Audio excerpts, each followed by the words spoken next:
Israel আমাকে হত্যার চেষ্টা করেছিল বলছেন ইরানের প্রেসিডেন্ট। এদিকে নেতানিয়াহুকে গ্রেপ্তারের হুমকি, মামদানিকে সতর্ক করলেন ট্রাম্প।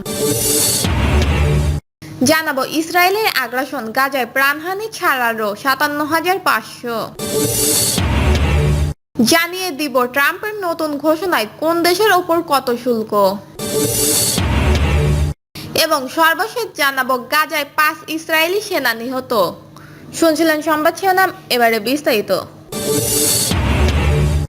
ইসরায়েল আমাকে হত্যার চেষ্টা করেছিল বলছেন ইরানের প্রেসিডেন্ট। ইরানের প্রেসিডেন্ট মাসুদ পেজেশকিয়ান দাবি করেছেন ইসরায়েল তাকে হত্যা করার চেষ্টা করেছিল। মার্কিন সাংবাদিক এবং ফক্স নিউজের সাবেক সঞ্চালক টাকার কালসনের দেওয়া এক সাক্ষাৎকারে তিনি এইসব দাবি করেন। কালসনের প্রশ্নের জবাব দিতে গিয়ে তিনি বলেন, হ্যাঁ তারা চেষ্টা করেছিল, তারা সেই অনুযায়ী পদক্ষেপ নিয়েছিল, তবে তারা ব্যর্থ হয়েছে।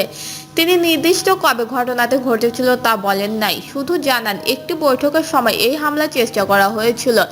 তিনি বলেন, আমি একটি বৈঠকে ছিলাম, তারা সেই এলাকায় বোমা হামলার লক্ষ্য করেছিলেন। তিনি বলেন, দেশের জন্য আত্মা উৎসর্গ করতেও ভয় পায় না। আমাদের সরকার কোনো কর্মকর্তার দায়িত্ব পালনের পথে পান হারাতে ভয় পায় না। কিন্তু আরও রক্তপাত হত্যা কি সত্যিই এই অঞ্চলে শান্তি ও স্থিতিশীলতা আনবে? তিনি বলেন, ইরান যুদ্ধ চায় না, শান্তি চায় এবং ইসলামিক প্রজাতন্ত্র এখনও যুক্তরাষ্ট্রের সঙ্গে আলোচনায় আগ্রহী। কালসনের পারমাণবিক ইস্যুর প্রশ্নের জবাবে তিনি বলেন, আমরা অতীতেও কখনো পারমাণবিক বোমা বানাতে চাইনি, এখনো চাই না, ভবিষ্যতেও চাইব না, কারণ এটা ভুল।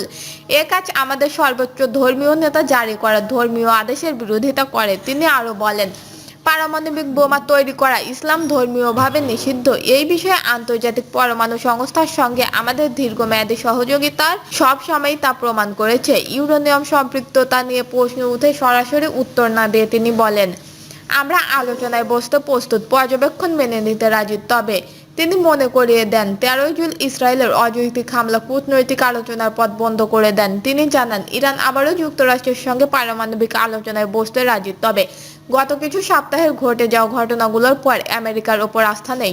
তিনি বলেন, আলোচনা ফেরার পথে প্রধান বাধা হলো আস্থার ঘাটতি। আমরা কিভাবে জানবো আলোচনা চলাকালীন আবার ইসরায়েলকে আমাদের উপর হামলা করার সুযোগ দেওয়া হবে না?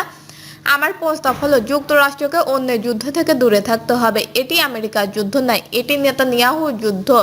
তার লক্ষ্য হলো একটি শেষ না হওয়া যুদ্ধ। তিনি বলেন, তার মূল লক্ষ্য শান্তি। তিনি বিশ্বাস করেন ইরান আমেরিকার মধ্যে দ্বন্দ্ব সংলাপের মাধ্যমে সমাধানযোগ্য। তার ভাষায়, আমরা সবসময় শান্তির পথে থেকেছি। এই অল্প জীবনে আমাদের উচিত শান্ত ও সম্প্রীতিতে থাকা। আমাদের এই পৃথিবীতে সবাই আল্লাহর ইচ্ছায় এসেছি এবং শান্তিপূর্ণভাবে বেঁচে থাকার চেষ্টা করাই সঠিক পথ। ইরানি প্রেসিডেন্ট বলেন, গত 2 শতাব্দীতে ইরান কারো বিরুদ্ধে যুদ্ধ শুরু করেনি, বরং যুদ্ধ চাপিয়ে দেওয়া হয়েছে। তিনি ইরান ইরাক যুদ্ধ এবং ইসরায়েলের যুদ্ধের কথা উল্লেখ করেন। মার্কিন প্রেসিডেন্ট ডোনাল্ড ট্রাম্পের সম্পর্কে তিনি বলেন, আমি বিশ্বাস করি ট্রাম্প একজন নেতা যিনি বিশ্বকে এবং এই অঞ্চলের শান্তির পথে পরিচালিত করতে পারবেন। তিনি যথেষ্ট ক্ষমতাবান, ইসরায়েলকে নিয়ন্ত্রণে আনতে পারবেন। যদি তা না করেন তাহলে এই যুদ্ধ আরো ছড়িয়ে পড়বে, যা আমেরিকার স্বার্থে নয়। নেতানিয়াহুকে গ্রেপ্তারের হুমকি, মামদানিকে সতর্ক করলেন ট্রাম্প। যুক্তরাষ্ট্রের নিউ ইয়র্ক সিটিতে সফরে গিয়ে ইসরায়েলের প্রধানমন্ত্রী নেতানিয়াহুকে গ্রেপ্তারের হুমকি দিয়েছেন শহরটির আসন্ন মেয়র নির্বাচনে ডেমোক্রেটিক পার্টির প্রার্থী জোহরান মামদানি। তবে নেতানিয়াহুকে হুমকি দেওয়ার মামদানিকে কঠোরভাবে সতর্ক করেছেন মার্কিন প্রেসিডেন্ট ডোনাল্ড ট্রাম্প। মামদানি সম্প্রতি ঘোষণা দেয়, যদি নেতানিয়াহু নিউ ইয়র্ক সিটিতে আসেন তবে আন্তর্জাতিক অপরাধ আদালতে যুদ্ধ অপরাধের গ্রেপ্তারি পরোয়ানা অনুযায়ী তাকে গ্রেপ্তার করা হবে। ট্রাম্প আরও বলেন, তিনি একটু হানিমুন পিরিয়ডে এসেছেন।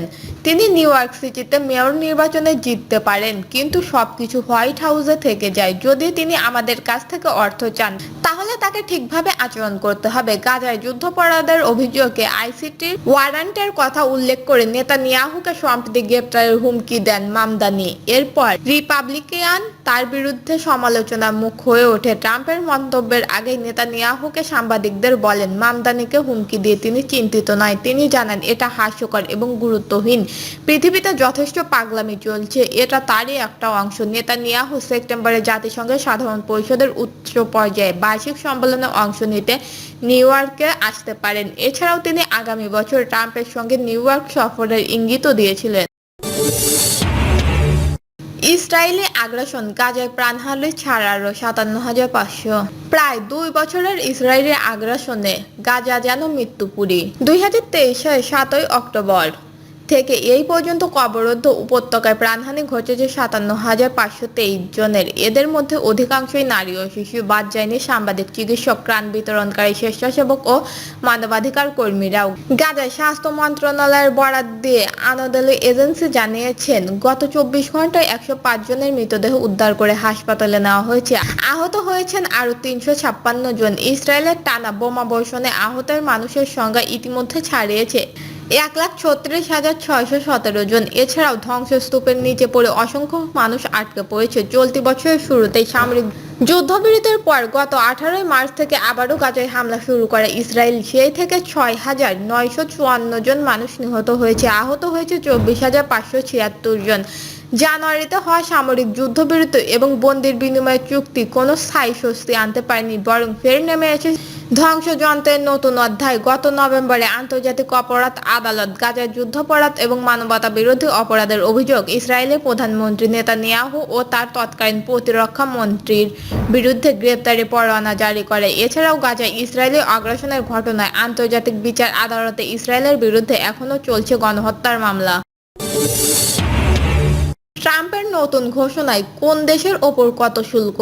যুক্তরাষ্ট্রের প্রেসিডেন্ট ডোনাল্ড ট্রাম্প সোমবার এক ঘোষণা বাংলাদেশ সহ বিশ্বের ১৪টি দেশের ওপর উচ্চ হারে আমদানির শুল্ক আরোপের সিদ্ধান্ত জানিয়েছে। ক্ষতিগ্রস্ত দেশগুলোর মধ্যে সবচেয়ে বেশি ৪০% শুল্ক পড়েছে মিয়ানমার। বাংলাদেশে ৩৫% শুল্কের হার আরোপ করার কথা জানানো হয়েছে। ট্রাম্পের চিঠি অনুযায়ী আগামী ১ আগস্ট থেকে এই নতুন শুল্ক হার কার্যকর হবে। তবে প্রেসিডেন্ট নিজেই জানিয়েছেন, এই সময়সীমা শতভাগ চূড়ান্ত নয়। আগামী ৩ সপ্তাহের মধ্যে আলোচনার মাধ্যমে কোনো বোঝাপড়া হলে শুল্ক হারের পরিবর্তন হতে পারে। ট্রাম্প বলেন, যেসব দেশের সঙ্গে চুক্তি হয়নি আমরা তাদের চিঠি পাঠিয়ে জানিয়ে দিচ্ছি, চুক্তি না হলে শুল্ক কার্যকর হবে।